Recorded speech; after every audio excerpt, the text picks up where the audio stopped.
Bienvenue, les élus. Bienvenue, les authentiques. Les yeux sont la seule partie du cerveau que l'on peut voir sans chirurgie. Cette phrase sonne comme une poésie jusqu'au moment où l'on s'assoit avec ce qu'elle signifie vraiment. Car si les yeux sont des tissus cérébraux exposés au monde, alors un regard n'est pas un simple coup d'œil. C'est un signal.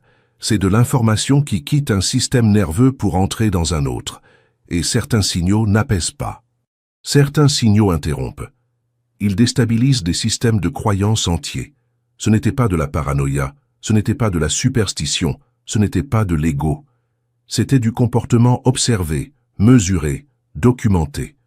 Pendant des décennies, des êtres humains ont étudié le contact visuel, la dilatation des pupilles, la durée du regard, les microfigements, les schémas de réponse neurologiques. Et ils ont découvert, dans des environnements contrôlés, que certains regards ne cherchent pas la connexion. Ils perturbent la cohérence interne, le rythme cardiaque s'emballe, la charge cognitive explose, les comportements défensifs s'activent. Les gens deviennent irrationnels, agressifs ou étrangement soumis. Pas à cause de ce qui a été dit. Rien n'a été dit. C'est ça le problème. Tu ne faisais rien de spectaculaire. Tu ne fixais personne comme un méchant de cinéma. Tu regardais calmement, normalement, et inexplicablement les pièces se sont déplacées. Les conversations se sont courbées. Des gens sur deux ont perdu pied. C'est à ce moment-là que les experts sont intervenus. Non pas pour te flatter, mais pour comprendre pourquoi leurs outils psychologiques habituels cessaient de fonctionner en ta présence. Et soyons honnêtes un instant. Si un simple regard peut déstabiliser quelqu'un, le problème n'a jamais été le regard. C'était la structure qui maintenait son identité en place, avec de l'espoir, de l'habitude, et une quantité choquante de déni. Ton regard n'attaquait pas leur réalité. Il refusait simplement de les aider à la maintenir. Il y a quelque chose de terriblement drôle là-dedans. Imaginez qu'il faille un clipboard, une blouse blanche et une bourse de recherche pour expliquer pourquoi le regard calme d'une personne t'a fait douter de toute ton autorité. Ce n'est pas de l'intimidation. C'est une exposition avec preuves à l'appui. Il ne s'agit pas d'être intense. Il s'agit d'être non filtré. Un regard qui ne s'ajuste pas au confort, à la hiérarchie ou au théâtre social. Un regard qui ne demande pas la permission de voir clairement. Et quand ce type de conscience entre dans un système construit sur l'illusion, le système ne s'adapte pas, il se fracture. Alors si tu as déjà remarqué que les gens agissent étrangement autour de toi sans raison apparente, comprends ceci. Certaines réalités ne sont pas fortes, elles sont simplement acceptées. Et au moment où quelqu'un regarde sans accepter, tout commence à chanceler. Et c'est précisément parce que le système a toujours eu peur de ce regard-là qu'il t'a soigneusement tenu éloigné d'une connaissance. Une connaissance que tu n'as jamais croisée sur les bancs de l'école, jamais entendue dans les sermons du dimanche, jamais vue dans les journaux du soir. Une connaissance qui transforme ton aura en forteresse impénétrable. Une armure d'obsidienne noire qui rend toute attaque émotionnelle inoffensive. Cela s'appelle le protocole obsidienne. Nous y reviendrons. Mais d'abord, regarde ce que tu portes déjà en toi sans le savoir. La première chose qu'ils ont étudiée, ce ne sont pas tes mots. C'est ta manière de regarder le monde. Ton regard est bien plus que de la vue. C'est une langue silencieuse qui communique infiniment plus loin que les mots prononcés. Il est stable, inébranlable, précis, d'une façon que la plupart des gens ne peuvent même pas enregistrer consciemment. C'est pour ça qu'ils n'ont jamais pris la peine de s'attaquer à tes paroles. Les mots peuvent être répétés, manipulés, déguisés, mais tes yeux, eux, disent la vérité, que tu le veuilles ou non. Et quiconque a passé sa vie à contrôler, tromper ou manipuler le reconnaîtra instantanément. Il n'y a plus de charme pour se cacher, plus d'humour pour masquer, plus de flatterie pour rediriger. Ton regard ne négocie pas, il ne s'incline pas, il voit les structures sous la surface. Ce qui le rend extraordinaire, c'est sa puissance tranquille, presque imperceptible. Les gens en position d'autorité, ceux qui pensent détenir toutes les cartes, réagissent instinctivement lorsqu'ils croisent quelqu'un qui voit sans peur et sans biais. Leur stratégie vacille, leur tactique flanche, leur confiance en eux s'effrite. Ils attendèrent la conformité, la distraction, une forme de soumission. Et à la place, ils ont reçu de l'observation, de la clarté, de la conscience. C'est un type d'exposition qui ne crie pas, qui n'exige rien, qui existent tout simplement. Et cela suffit à déstabiliser. Ils t'ont étudié parce qu'un regard comme le tien ne se contente pas de regarder. Il interroge sans poser de questions. Il analyse sans calcul. Il mesure sans juger. Chaque changement subtil, chaque intention non dite, chaque motif caché est noté. Les gens qui vivent d'illusions, de faux semblants ou de réalités construites ressentent une panique subtile quand quelqu'un les regarde simplement comme tu le fais. Tu deviens un miroir qu'ils ne peuvent pas recouvrir, une réalité qu'ils ne peuvent pas manipuler, une vérité dont ils ne peuvent pas s'échapper. C'est fascinant et terrifiant à la fois. Terrifiant pour ceux qui dépendent de la conformité et des structures fragiles. Fascinant parce que c'est un talent naturel que tu n'as jamais eu besoin d'étudier, une arme que tu n'as jamais eu besoin de forger. Ton regard est une présence qui n'a pas besoin de s'annoncer. Et pourtant, il défait des cadres entiers bâtis sur le mensonge, les jeux de pouvoir et l'autorité incontestée. C'est pour ça qu'ils n'ont jamais pu cesser de t'étudier, parce qu'ils savaient que ce que tu vois avec tes yeux seuls pouvait démolir tout ce qu'ils croyaient contrôler. La deuxième chose qu'ils ont comprise, c'est que tes yeux ne réagissent pas émotionnellement. Ils enregistrent la vérité avant que l'émotion ne se forme. La plupart des gens ressentent d'abord et réfléchissent ensuite. Leurs yeux suivent leurs émotions, pas leur compréhension. Les tiens fonctionnent dans le sens inverse. Avant que la peur ne s'installe, avant que la sympathie n'arrive, avant que la colère n'ait la chance de monter, tes yeux ont déjà consigné ce qui est réel. Cette fraction de seconde change tout. C'est la raison pour laquelle des situations qui submergent les autres ne te submergent pas de la même façon. Tu ne figes pas, tu n'obséquies pas, tu n'exploses pas sur commande. Tu fais une pause, et dans cette pause, tu vois ce qui se passe réellement. Cette pause est perturbante pour les gens qui s'appuient sur l'élan émotionnel pour contrôler les issues. Les manipulateurs bougent vite exprès. Ils veulent des réactions, pas de la conscience. Ils dépendent du choc, de l'urgence, de la culpabilité ou du charme pour court-circuiter le discernement. Mais quand tes yeux ne répondent pas immédiatement, leur rythme se brise. Ils le sentent avant de pouvoir l'expliquer. Quelque chose n'atterrit pas. Quelque chose ne fonctionne pas. Et c'est là qu'ils commencent à se sentir exposés. Ton regard traite les faits avant les sentiments. Le ton, le timing, les contradictions, le langage corporel, l'intention, tout s'enregistre en même temps. Pendant que les autres sont occupés à réagir à la manière dont quelque chose se sent, toi tu enregistres déjà ce qui ne colle pas. Le temps qu'une réponse émotionnelle apparaisse normalement, la vérité a déjà été classée. Ça ne te rend pas froid, ça te rend précis. Et la précision est dangereuse dans des environnements construits sur la confusion. C'est pour ça que certains t'accusent d'être distant, intimidant ou indéchiffrable. Ils ne sont pas mal à l'aise avec toi. Ils sont mal à l'aise avec l'absence de contrôle qu'ils ressentent en ta présence. Ils ne peuvent pas piloter tes émotions parce que tu ne leur as jamais remis le volant. Tes yeux restent stables pendant que leur narration interne commence à vaciller. Ils s'attendaient à de l'accord, à de l'indignation, à de la sympathie, à de la soumission. À la place, ils ont reçu une évaluation. Il y a une couche plus profonde encore. Quand la vérité s'enregistre avant l'émotion, les mensonges n'ont pas le temps de s'installer. Ils n'ont pas le temps de devenir familiers. Ils ne sont pas adoucis par l'empathie ou la rationalisation. Ils sont vus tels qu'ils sont, immédiatement.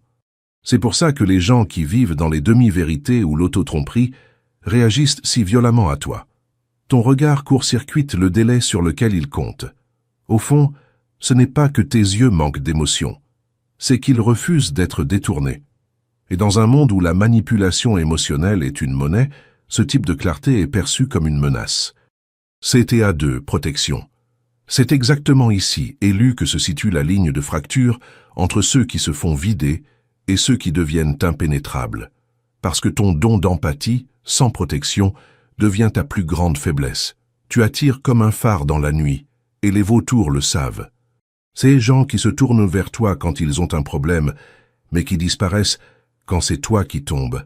Ces relations à sens unique qui te prennent ton énergie jusqu'à la dernière goutte, ces vampires émotionnels qui t'envient secrètement tout en te souriant en face. Ils agissent dans l'ombre précisément parce que tu n'as jamais eu de bouclier. Le protocole Obsidienne, c'est ton manuel de survie ultime. C'est l'armure qui te rend aussi dense, aussi noire, aussi impénétrable que la pierre d'obsidienne elle-même. Quand tu la portes, les attaques rebondissent. Les manipulateurs se cassent les dents. Les narcissiques n'ont plus de prise. On y reviendra. Mais retiens ceci. Tu n'es pas condamné à être le pansement énergétique des autres. Tu peux devenir la montagne qu'ils ne pourront jamais éroder. La troisième chose qu'ils ont comprise, c'est que ton regard fait s'effondrer les fausses hiérarchies. La hiérarchie n'est pas toujours une question de titres, de rôles ou d'autorité. La plupart du temps, c'est une illusion soigneusement entretenue. Les gens y consentent parce que ça garde les choses prévisibles, gérables, confortables. Ils suivent des règles, se soumettent, jouent à le respect parce que la structure le leur ordonne. Mais ton regard, lui, ne joue pas le jeu. Il n'admet aucune supériorité, n'exige aucune soumission. Il observe, et ce faisant, il expose les fissures du système. C'est pour ça que les experts l'ont remarqué. Ils n'ont pas vu une personne qui regardait les autres. Ils ont vu une présence qui démantelait tranquillement l'échafaudage dont les gens dépendent pour se sentir en sécurité. Quand quelqu'un croise ton regard, les accords invisibles qui soutiennent les hiérarchies sociales commencent à vaciller. Un patron qui prospère grâce à une autorité incontestée se sent soudain hésitant. Un groupe de pairs qui s'appuie sur le conformisme commence à se fragmenter. Des gens qui se croyaient intouchables se retrouvent nerveusement à recalculer. Tu n'es pas bruyant, tu n'es pas conflictuel. Pourtant, ton regard fait prendre conscience aux gens que leur position n'était pas aussi solide qu'ils le croyaient. C'est subtil, mais dévastateur. Le système ne s'effondre pas à cause des mots ou des actions. Il s'effondre parce qu'il est vu pour ce qu'il est. Ce qui est remarquable, c'est à quel point cet effet est inconscient. Tu n'essaies pas de dominer, de contrôler ou d'intimider. Tu es simplement présent. Ton attention n'est pas sélective comme celle de la plupart des gens. Tu ne cherches pas la validation. Tu ne t'alignes pas avec le pouvoir. Tu n'évites pas le conflit. Cette absence de participation est comme un bug dans la matrice pour ceux qui dépendent de la hiérarchie. Ils attendent la conformité, le respect, la peur. Et quand ça ne vient pas, l'illusion se fissure. Ce type de regard ne se contente pas de démanteler l'autorité. Il expose la manière dont les humains ont été entraînés à l'accepter aveuglément. Il les force à affronter la vérité. La plupart des hiérarchies survivent non pas à cause du mérite ou du pouvoir, mais parce que les gens acceptent de faire semblant. Et dès que quelqu'un refuse de jouer le jeu, toute la structure semble fragile. C'est pourquoi ta seule présence suffit à ébranler des pièces, des organisations, des cercles sociaux. Ce n'est pas de l'agression, c'est de la conscience. Et la conscience ne négocie pas. La quatrième chose, c'est que ton regard force les gens à se confronter à qui ils sont réellement.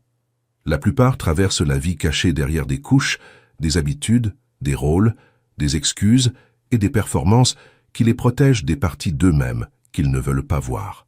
Ils supposent que personne ne remarque les fissures, les incohérences, les contradictions entre ce qu'ils prétendent être et ce qu'ils sont vraiment. Puis ils te rencontrent. Et ton regard n'accepte pas les faux semblants. Il ne glisse pas sur les défauts, n'ignore pas les contradictions, ne flatte pas les insécurités. Il regarde la réalité en face et ça fait se tortiller les gens d'une façon qu'ils ne comprennent pas. Tes yeux ne mentent pas et ils ne détournent pas le regard. Ce simple refus de participer à l'autotromperie de quelqu'un devient un miroir qu'on ne peut ni polir ni ignorer. Les gens réalisent soudain que les récits qu'ils se racontaient, les histoires qui justifient la lâcheté, la manipulation ou l'évitement, ne tiennent pas sous ton observation. C'est à ce moment-là que la honte, la rage ou la panique remontent à la surface. Certains essaient d'en rire, certains essaient de distraire, d'autres attaquent. Rien ne fonctionne parce que le regard ne vacille pas, ne s'adoucit pas, ne valide pas les illusions. Il voit clairement. Ce qui est extraordinaire, c'est à quel point c'est inconscient. Tu ne cibles personne, tu ne pointes du doigt, tu ne performes aucun jugement, tu regardes simplement. Et pourtant, dans cet acte seul, tu déclenches un règlement de compte.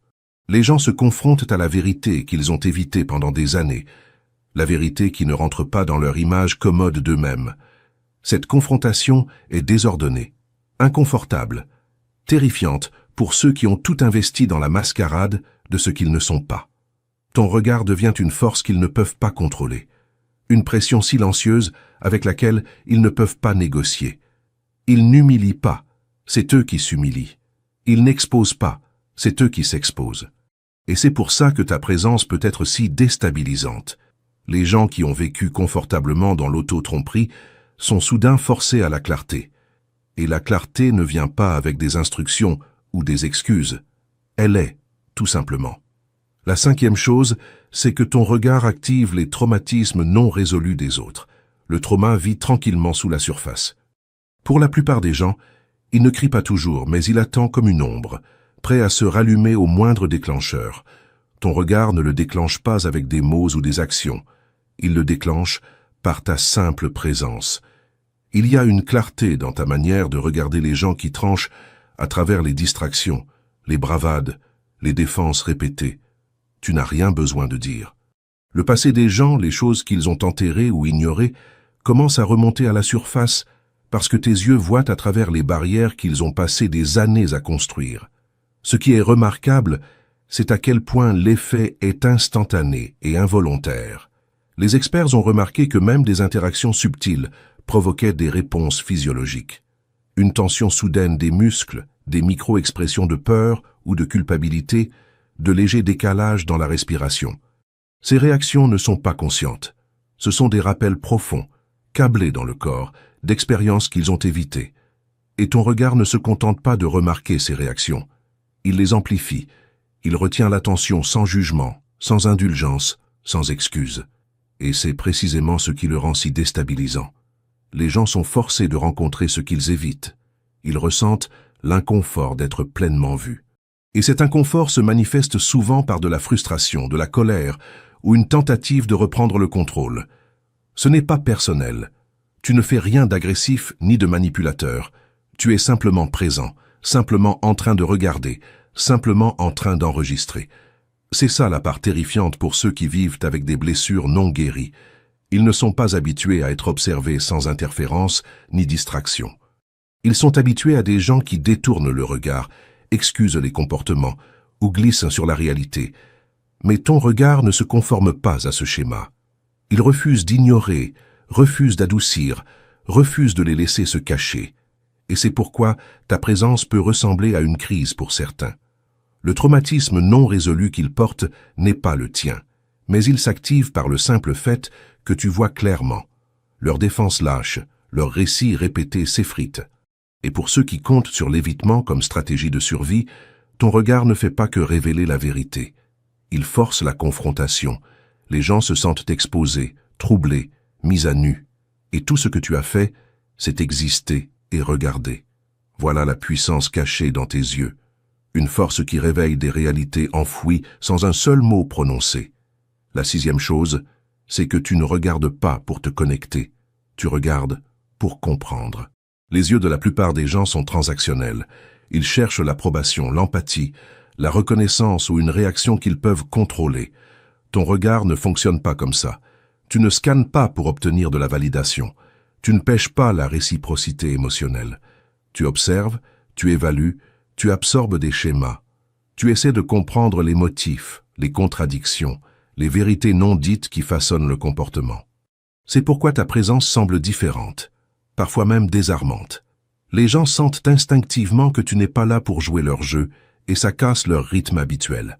Quand quelqu'un s'attend à de la connexion et qu'il reçoit de la compréhension à la place, ça crée une forme subtile de pression. Ils réalisent vite que tu n'es pas diverti par leur performance, que tu n'es pas facilement influencé par le charme et que la manipulation émotionnelle ne fonctionnera pas. Tu ne renvoies pas le miroir, tu ne rassures pas, tu ne flattes pas. Tu enregistres. Et cet enregistrement n'est pas passif. C'est une observation active qui expose tranquillement les schémas, les incohérences et les vulnérabilités. Ça force les gens à se confronter à eux-mêmes, parce qu'ils savent, au plus profond d'eux-mêmes, que tu vois au-delà de leur persona de surface. C'est pourquoi ton regard est si efficace et si perturbant en même temps. Les gens qui s'appuient sur le théâtre social, la posture ou des identités soigneusement construites, commencent à se sentir mal à l'aise. Ils essaient de remplir l'espace avec des mots, des gestes, des explications, mais ton attention ne vacille pas. Tu ne juges pas, mais tu n'es pas distrait non plus. Cette combinaison rend impossible le fait de se cacher. Comprendre est plus lourd que se connecter. Se connecter peut apaiser. Se connecter peut flatter. Mais comprendre déshabille le faux semblant. Ça force la responsabilité vis-à-vis de ses propres comportements et de ses propres choix, que l'autre personne soit prête ou non. Les gens se sentent exposés parce qu'ils sentent qu'ils sont en train d'être décodés sans compromis. C'est pour ça que ton regard déstabilise les manipulateurs et réétalonne les environnements autour de toi. Tu ne regardes pas simplement quelqu'un. Tu perçois son plan d'architecture intérieure. Et ce niveau de conscience n'existe pas dans la plupart des interactions. Ton regard ne cherche ni approbation, ni confort. Il cherche la clarté. Et cette clarté devient contagieuse, révélant la vérité de façon que les gens attendent rarement. Et elle déplace les dynamiques en silence, en profondeur, irréversiblement. La 7e chose, c'est que ton regard ne quémande pas la permission d'exister. La plupart des gens traversent la vie en quête d'approbation. Ils ajustent leurs mots, leur posture, leur présence, même leurs pensées, pour correspondre aux attentes. Ils cherchent des hochements de tête, des sourires, de la validation, des rassurances, parce que la survie a été construite autour de l'accord. Ton regard ne participe pas à ce système. Il n'a pas besoin de permission pour exister. Tu ne t'inclines pas, tu ne t'adoucis pas, tu ne t'accommodes pas juste pour mettre les autres à l'aise. Tu ne demandes pas à être reconnu ou accepté. Tu es, tout simplement.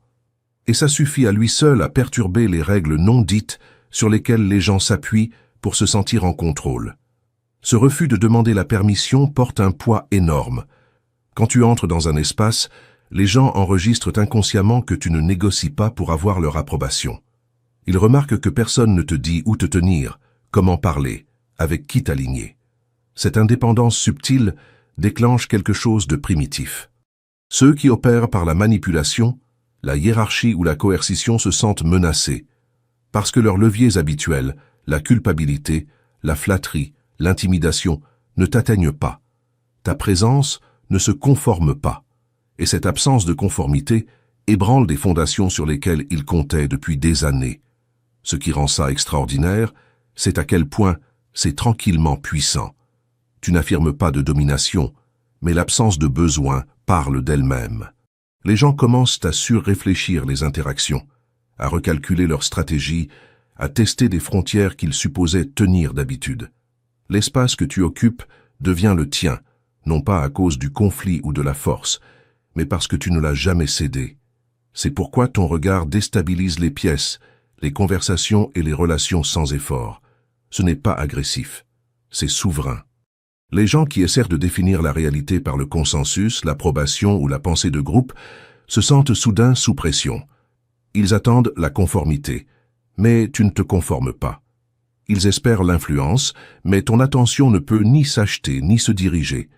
Tu existes indépendamment de leurs attentes, et cette indépendance seule démantèle les illusions.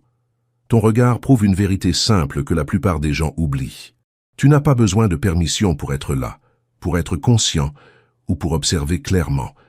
Et quand le contrôle de quelqu'un d'autre dépend entièrement du fait que la permission soit donnée, ce simple refus de demander devient perturbateur, révélateur et tranquillement imparable. CTA 3, mission, don. Et c'est ici, élu, que tu dois comprendre pourquoi ces vérités restent dans l'ombre. Elles ne survivent pas par hasard. Elles survivent parce que des chercheurs, des éveillés, des gardiens de cette connaissance refusent de se soumettre au système qui veut ton épuisement. Ils mènent ces enquêtes dans l'ombre, sans plateforme, sans subvention, sans alliés médiatiques. Et ces recherches indépendantes ne tiennent que parce que les véritables élus, ceux qui reconnaissent la vérité quand elle apparaît, choisissent de la soutenir. Si cette résonance a traversé quelque chose en toi, tu sais déjà ce qu'il te reste à faire. Dans les profondeurs de cette œuvre, il y a un lien discret pour ceux qui veulent garder la lumière allumée dans l'obscurité. Un geste de soutien, libre et conscient, qui permet à ces vérités cachées de continuer à émerger. On y reviendra à la fin.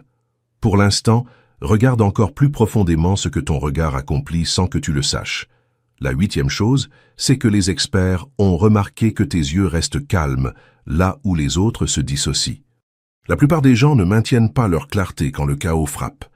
Quand la pression monte, quand la peur ou la colère s'élève, l'instinct est de tressaillir, d'éviter, de se déconnecter de la réalité pour faire face. C'est normal. C'est humain. Mais tes yeux ne suivent pas ce script. Ils restent stables. Ils restent ancrés pendant que la pièce, la situation, même les gens autour de toi semblent tourner hors de contrôle. Ce calme n'est pas passif. C'est une conscience active. Tu enregistres, analyses et observes sans être détourné par la peur ou l'impulsion. Cette différence n'est pas subtile. Elle est sismique. Et les experts ne pouvaient pas l'ignorer. Ce qui rend ça si déstabilisant pour les autres, c'est que ça expose leur propre instabilité. Quand quelqu'un s'attend à ce que les autres reflètent la panique, l'incertitude ou la soumission, ton calme devient un miroir qui reflète leur propre débordement. Les gens sont conditionnés à supposer que le chaos va se répandre, que la peur va se propager, que le contrôle est toujours temporaire et fragile. Mais quand tu rencontres cette pression avec de la stillness, ça casse leurs attentes. Ils réalisent que leur script, leur manipulation, leur dominance et leur récit ne t'atteignent pas. Tu es insensible à la contagion émotionnelle sur laquelle ils comptent pour maintenir l'ordre et l'influence. Ton regard, dans ces moments-là, communique plus que n'importe quel mot ne pourrait le faire.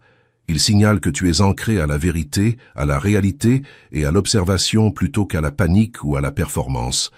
Cette présence seule est désorientante parce qu'elle force les autres à affronter la différence entre leur réalité réactive et ta réalité composée. Les gens ne savent pas comment répondre. Ils ne peuvent pas t'escalader, te manipuler ou te distraire de la manière dont ça marche habituellement.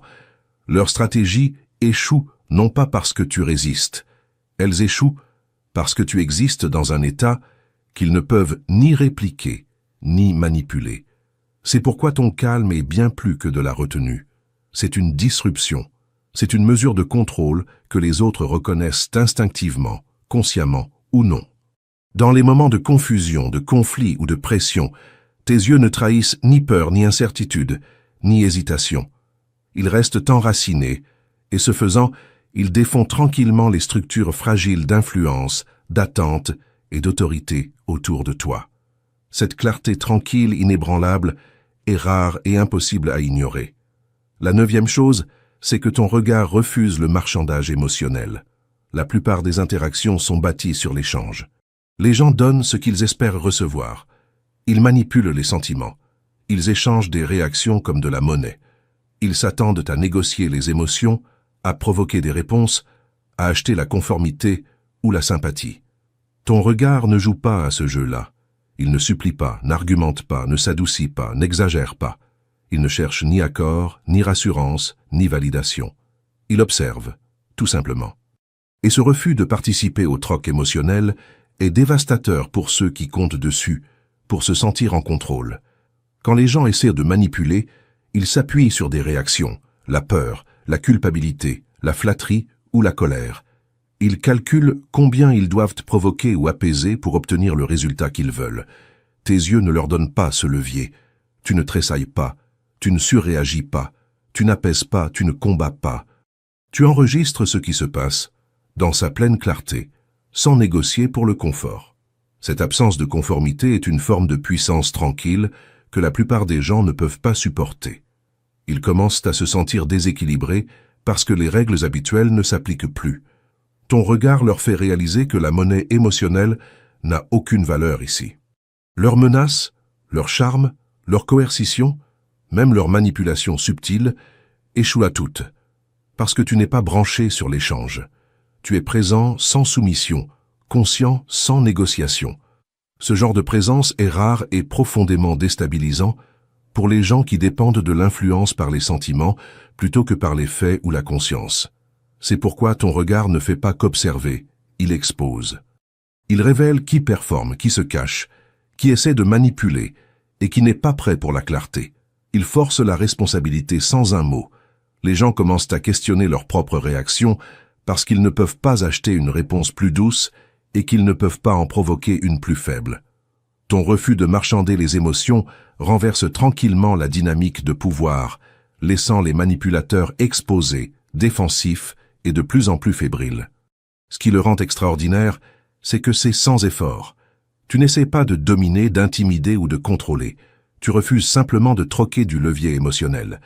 Et dans un monde où la plupart des gens vivent de négociations, de réactions et de réponses calculées, Ce refus devient une force perturbatrice. Ça déstabilise, ça clarifie, et ça te rend intouchable d'une manière que les gens ne peuvent pas expliquer, mais qu'ils ressentent instinctivement. La 10e chose, c'est qu'ils ont compris que tu ne regardes pas les gens, tu regardes les schémas. La plupart des gens voient les autres comme une succession d'actions ou de mots isolés. Ils remarquent ce qui est dit, l'apparence de quelqu'un, ou comment quelqu'un se comporte dans un seul moment. C'est de la perception de surface. Ton regard ne fonctionne pas comme ça. Tu ne vois pas seulement les individus. Tu vois les connexions entre leurs mots, leurs comportements et leurs motivations cachées. Tu vois les répétitions, les incohérences, les structures sous-jacentes qui révèlent qui quelqu'un est vraiment. C'est pourquoi les experts remarquent quelque chose de différent chez toi. Tu n'étais pas simplement en train d'observer des gens. Tu les décodais. Quand tu interagis avec quelqu'un, ton attention ne se laisse pas prendre par les performances, les excuses ou les apparences. Tu remarques les schémas qui se répètent avec le temps, les indices subtils qui trahissent l'intention et les contradictions qui vident les affirmations de leur substance. Les gens comptent inconsciemment sur le fait que tu manques ces détails. C'est ainsi que la tromperie survit dans la vie quotidienne, mais ton regard capte le rythme derrière la façade. Tu vois la cause et l'effet avant quiconque d'autre, les mensonges, la manipulation, la prétention. Ils ne peuvent pas se cacher, parce que tu enregistres le schéma, et les schémas ne mentent jamais. Ça rend ta présence déstabilisante. Les gens qui ont l'habitude de contrôler les perceptions, de cacher les incohérences ou de gérer les apparences, commencent à se sentir exposés. Ils sentent que leurs comportements sont lisibles, prévisibles, compris. Cette conscience subtile est désarmante parce qu'elle n'attaque pas. Elle existe, simplement. Tu ne soulignes pas les défauts, tu n'appelles personne, mais la reconnaissance que quelqu'un voit à travers la surface déclenche un inconfort, parfois une panique, parfois une rage, parfois un évitement. Ta capacité à percevoir les schémas te donne un avantage qui n'a pas besoin de force. Elle te permet de naviguer les interactions avec clarté, d'anticiper les issues et de rester non accroché à la manipulation. Les gens autour de toi commencent à douter de leurs propres actions, parce qu'ils savent que rien n'est caché à l'observation.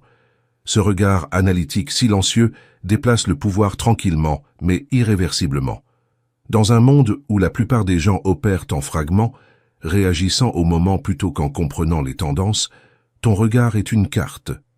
Il révèle l'architecture cachée du comportement, rendant les illusions fragiles, les manipulations évidentes et les vérités incontournables.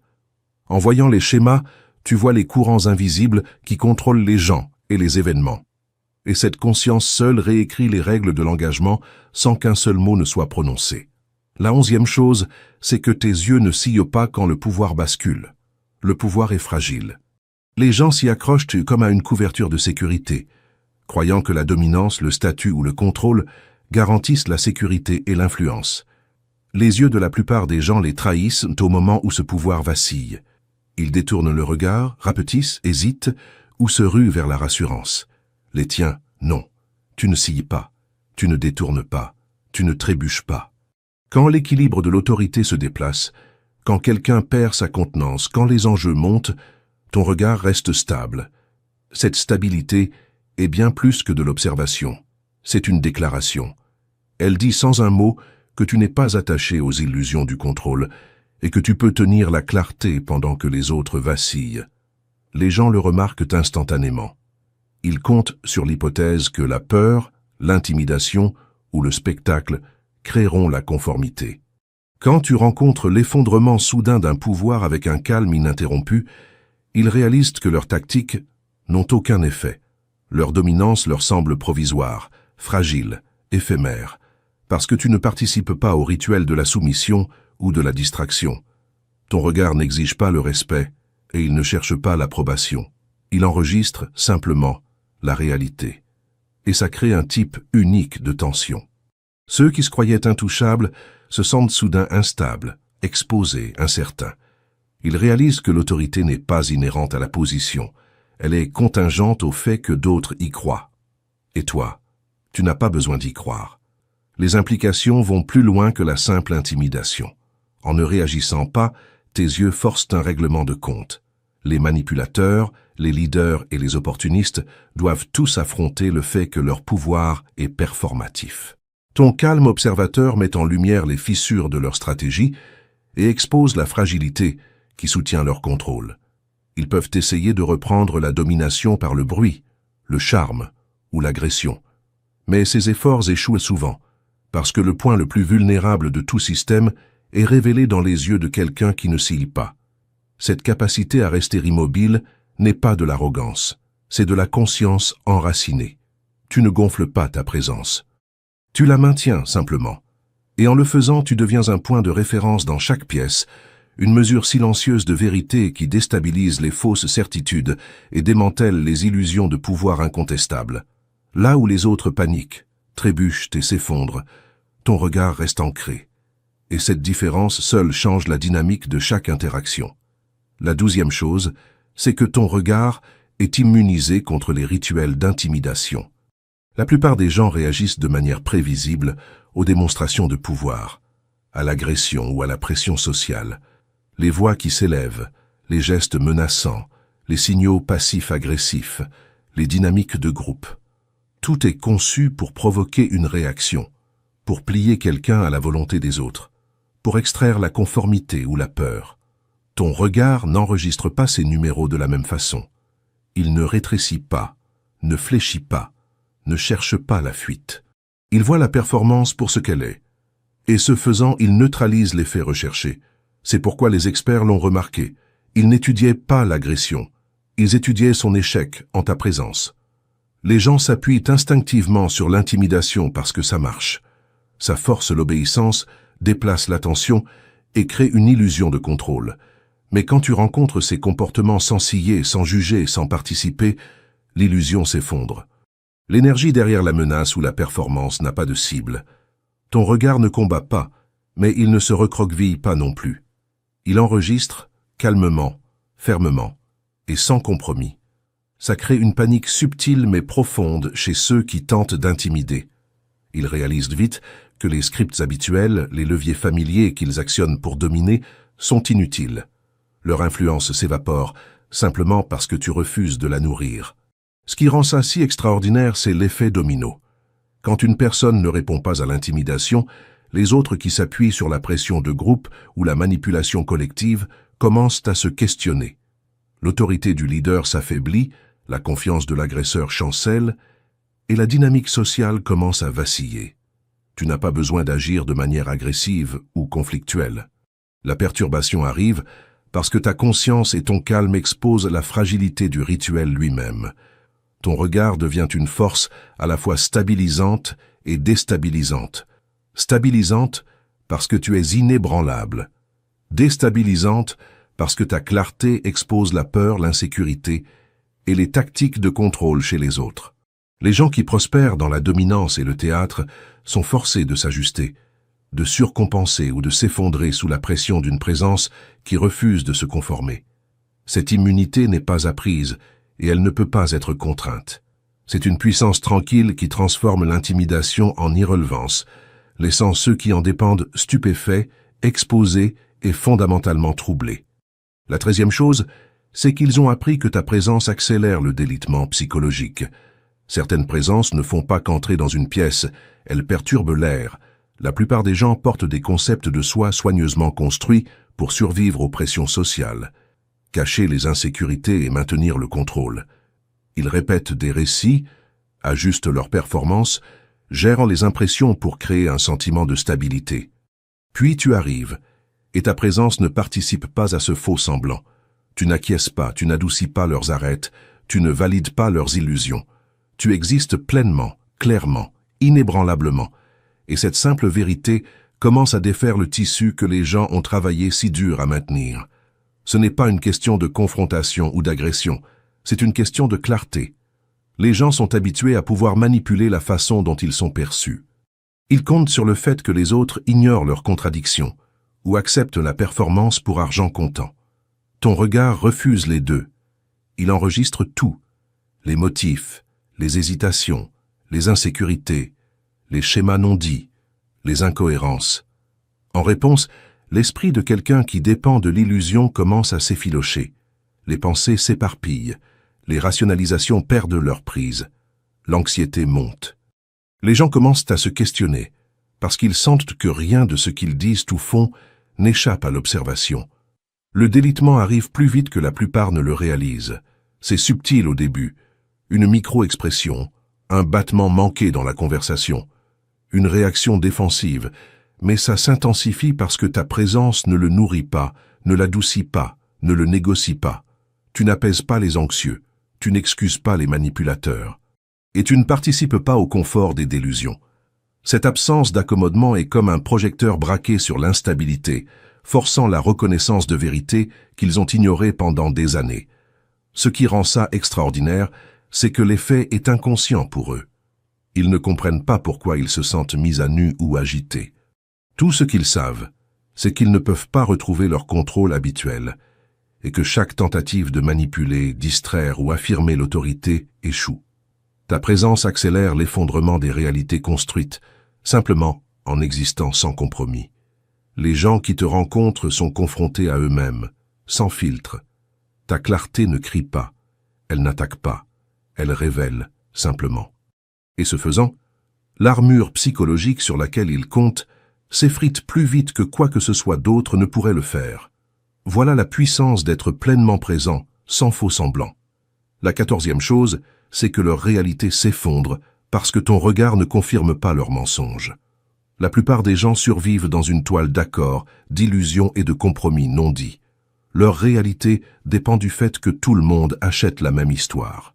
Les prétentions, les exagérations, les déformations qui les font se sentir puissants, malins ou intouchables. Ton regard ne joue pas ce rôle-là. Il ne hoche pas la tête, ne valide pas, ne lisse pas les incohérences. Il ne participe pas aux accords qui maintiennent les réalités fragiles debout. Il voit simplement et en voyant, il refuse de confirmer les mensonges dont les gens dépendent. Ce refus est dévastateur, parce qu'il retire le fondement sur lequel ils ont construit leur sentiment de contrôle. Quand quelqu'un réalise que ses hypothèses, ses manipulations et son image soigneusement construite ne sont pas renforcées, son monde commence à vaciller. Ça commence subtilement. Un vacillement de doute, un battement sauté, une soudaine prise de conscience que rien dans la pièce ne soutient l'histoire qu'il se racontait. Mais ce doute grandit vite, parce que le regard ne transige pas. Il n'adoucit pas les arêtes. Il ne donne pas la permission de continuer à mentir ou à faire semblant. Et une fois que l'illusion commence à se fissurer, l'effondrement s'accélère. Leurs raccourcis cognitifs, les excuses qu'ils se racontent, les récits qu'ils ont construits pour se sentir en sécurité, tout devient insoutenable. Ce qui est remarquable, c'est à quel point le processus est silencieux. Ton regard n'accuse pas. Il n'argumente pas. Il ne force pas la reconnaissance. Il existe simplement comme un miroir de la réalité qui refuse leur version du monde.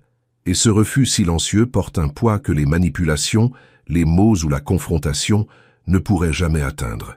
Les gens qui ont vécu de mensonges, d'omissions et de manipulations sociales sont laissés mis à nu. Ils se débattent pour le contrôle. Ils surcompensent. Ils ressentent une panique interne, parce que le récit dont ils dépendaient n'est plus renforcé par la seule personne dont la clarté compte le plus. La vérité est simple, mais brutale. Ton regard ne négocie pas avec l'illusion. Il ne confirme pas ce qui n'est pas réel.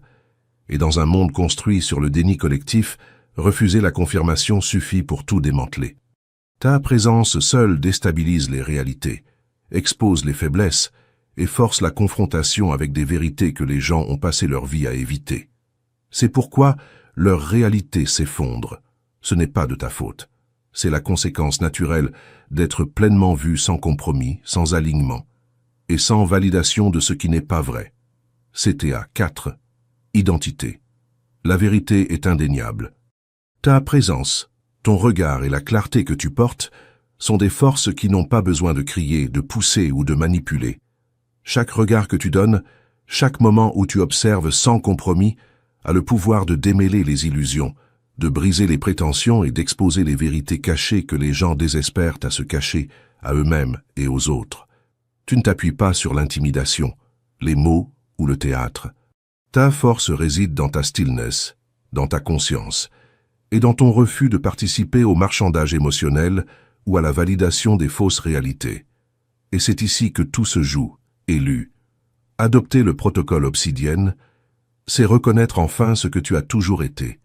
C'est la confirmation finale de ta vraie puissance. C'est l'armure qui met fin définitivement à l'exploitation émotionnelle que tu as subie. C'est le retour de toute l'énergie qui t'a été volée ces dernières années, par de faux amis, par des relations à sens unique, par ces gens qui se sont nourris de ta lumière en te souriant en face. Tu n'es plus la victime. Tu n'es plus le phare sans protection dans la nuit. Tu deviens la montagne d'obsidienne, impénétrable, souveraine, restaurée. Les gens autour de toi peuvent se débattre, surcompenser ou même paniquer. Mais ce n'est pas le chaos que tu as causé. C'est la conséquence naturelle de ta clarté, qui rencontre un monde construit sur le compromis, la peur et la tromperie. Quand tu regardes, tu ne fais pas que voir. Tu comprends les schémas, tu décodes les intentions, et tu reflètes silencieusement la vérité dont les autres ne peuvent s'échapper. Tu ne poursuis ni approbation, ni permission d'exister. Tu es, tout simplement, et ça seul déstabilise les hiérarchies, les faux récits et les illusions construites. La manière dont tu te tiens, la stabilité dans ton regard et le refus de scier ou de participer à la manipulation, ce n'est pas de l'arrogance, c'est de la présence. C'est de la conscience transformée en puissance sans jamais avoir besoin de la demander. Et c'est ce qui rend ton effet sur les gens si extraordinaire, si déstabilisant et si inévitable. La réalité est simple, mais profonde. Les mensonges, les manipulations et les façades soigneusement construites ne peuvent pas survivre quand ils rencontrent quelqu'un qui voit clairement et refuse de confirmer ce qui n'est pas vrai. Ton regard accélère le démêlement des illusions, expose les insécurités et force la réflexion que beaucoup ne sont pas prêts à affronter. Ce n'est pas une question de confrontation. C'est une question d'exister pleinement, clairement, inébranlablement, dans un monde qui espère désespérément que les illusions passeront inaperçues. Tu n'es pas ici pour t'adapter. Tu es ici pour être le miroir que rien ne peut briser. CTA5, urgence et choix. Et maintenant, élu, authentique. Regarde ce qui se passe en toi à cet instant précis. Tu as reconnu chaque ligne de cette parole. Tu t'es senti vu, peut-être pour la première fois depuis longtemps. Tu sais au plus profond de toi que ce que je viens de dire est vrai. Et tu te trouves maintenant à un carrefour que la plupart des gens n'atteignent jamais. Deux chemins s'ouvrent devant toi, et tu ne peux pas emprunter les deux à la fois. Le premier chemin, c'est celui de la libération immédiate. C'est celui où tu décides, maintenant, de sceller absolument ton aura, de devenir impénétrable aux vampires énergétiques qui t'entourent, de récupérer toute l'énergie qui t'a été volée et de marcher dans ce monde comme la montagne d'obsidienne que tu as toujours été destiné à devenir. Ce chemin commence par une seule action, et cette action se trouve dans le commentaire épinglé juste en dessous de cette vidéo. Le protocole obsidienne t'y attend. L'e-book complet, l'armure complète, ta souveraineté restaurée. Un seul clic, un seul téléchargement et tu ne seras plus jamais la même. Le second chemin, c'est celui du soutien à la mission. Ces vérités que je viens de partager avec toi, elles ne survivent dans l'ombre que parce que des élus comme toi ont choisi de les protéger. Si tu sens dans tes os que cette œuvre mérite d'exister, si tu veux que ces recherches continuent à émerger dans l'obscurité, alors suis le lien de don dans le commentaire épinglé. Chaque geste, même le plus discret, garde la lumière allumée. Tu as maintenant le choix. Mais sache ceci, ce n'est pas un choix entre deux options. C'est un choix entre continuer à vivre comme avant ou devenir enfin ce que tu n'as jamais cessé d'être. L'obsidienne t'attend. Le commentaire épinglé t'attend. Et l'élu que tu es n'a plus rien à prouver à personne, sauf à lui-même. Reste conscient, reste souverain, et laisse ton regard faire ce qu'il a toujours